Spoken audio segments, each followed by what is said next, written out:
कौन खाइय आस धर खाई बड़ बड़ माछ माछ रंधा होची।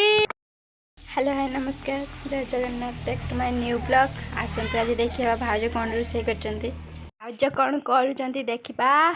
कौन करछ माछ तरकारी होची आमर एबे माछ रंधा होची। देखि परथिबे केते सुंदर भाबरे रंधा हैची। माछ कोडु आनला घरे की जो बनिया ही नथिला ना दाना जो आसीथिला माछ किछटा नै आसी सेति में कि लोकंकर घरे घरे माछ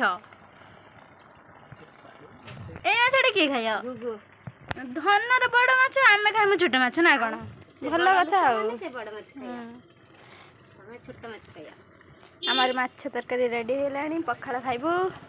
धनर रखा है बड़ बड़ माछ ए कोन खाइयो आस धर आसुना तमे कने कुरकुरी खाइयो बोली कहले पुणी कहजो गुगु देखिमी कथा बाता ठीक नहीं।